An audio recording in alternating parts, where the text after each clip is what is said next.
যারা শহীদ জিয়ার সৈনিক, যারা দেশনেত্রী বেগম খালেদা জিয়ার সৈনিক, যারা তারেক রহমানের সৈনিক, তাদের মাথায় রাখতে হবে শুধু যে যিনি দেশটাকে স্বাধীনতার ঘোষণা দিয়ে স্বাধীন করেছিলেন, যিনি তলাহীন ঝুরির অপবাদ থেকে মুক্ত করে বাংলাদেশকে একটা সমৃদ্ধ রাষ্ট্রে পরিণত করার চেষ্টা করেছিলেন, যিনি দেশের মানুষের কল্যাণের জন্য কাজ করেছিলেন, তিনি শহীদ হয়ে গেছেন। বাংলাদেশের উন্নয়ন বাজেটের শতকরা 100% ছিল বিদেশি ঋণ এবং সাহায্য নির্ভর স্বৈরাচারী এরশাদের আমলে। সেই দেশটার দায়িত্ব নিয়ে দেশনেত্রী বেগম খালেদা জিয়া আমাদের উন্নয়ন বাজেটে অর্ধেকেরও বেশি যোগান দিয়েছেন দেশের উপার্জন থেকে।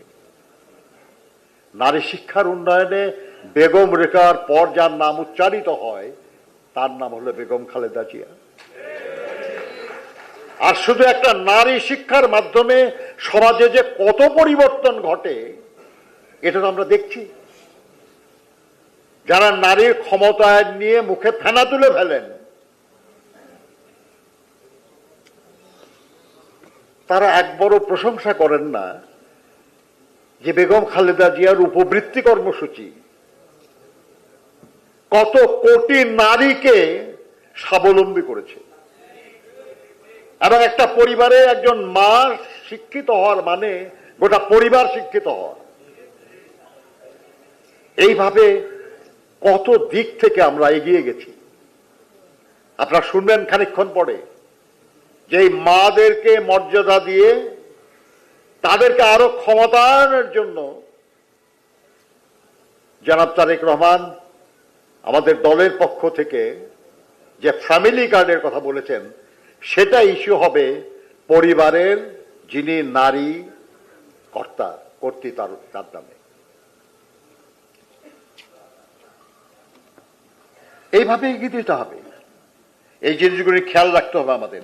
আমি আপনাদেরকে একটা জিনিস বলি, আপনারা যখন বলবেন এসব অনেকেই মনে করবে বা অনেকেই বলতে পারে যে এগুলো একটু অনেক বড় ধারণা, এগুলো সম্ভব না, এটা কথার কথা ইত্যাদি এরকম বলতে পারে আর কি। আপনারা তাদেরকে বলবেন যে বিএনপি অবাস্তব কিছু বলে না। বিএনপি যা প্রয়োজন সেটা করতে চায় এবং সেটা করে এবং বোঝা যায় যে সেটাই উচিত ছিল, যেটা আগে কেউ করে নাই। বেগম খালেদা জিয়ার সময় যখন ভ্যাট প্রবর্তন হয় তখন আমাদের বিরোধী দলের নেতারা সবাই রসিকতা করত, ইয়ারকি করত, ঠাট্টা করত। ভ্যাট কি?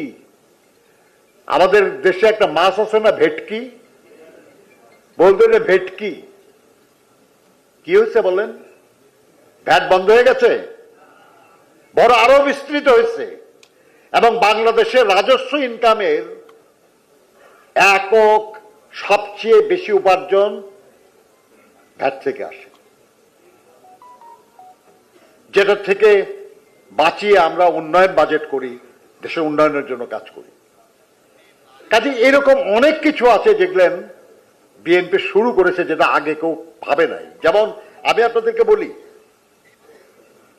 শহীদ জিয়া বিজ্ঞান ও প্রযুক্তি মন্ত্রণালয় করেছিলেন কত বছর আগে বলেন? আজকে আমরা সবাই বলি বিজ্ঞান ও প্রযুক্তির যুগ, এর সঙ্গে তাল মিলিয়ে চলতে হবে। ওই তার আগে থেকেও বিজ্ঞান প্রযুক্তি মন্ত্রণালয় করে নাই?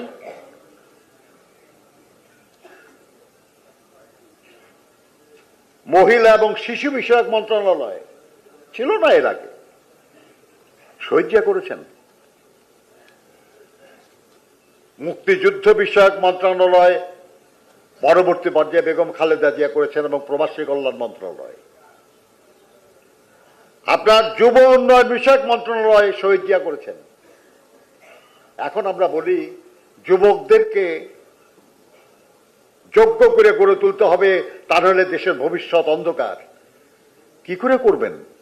উদ্যোগ কোথায়? পরিকল্পনা কি ছিল?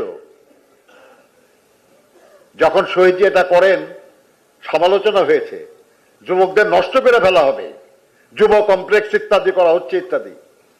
কিন্তু আজকে সবাই আমরা বলি যে আপনি বাংলাদেশে এই যে যুব বয়সের মানুষের সংখ্যা এত বেশি, এটা আমাদের জন্য একটা মস্ত বড় প্রিভিলেজ।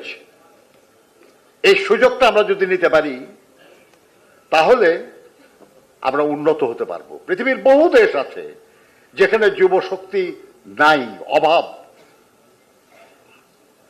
তারা দুশ্চিন্তাগ্রস্ত তাদের ভবিষ্যৎ নিয়ে, অথচ আমাদের অনেক সম্ভাবনা। এটা করার জন্য যে কাজগুলি করা দরকার আপনারা শুনবেন একটু পরে। নিরপেক্ষ, সত্য প্রকাশে আপোষহীন।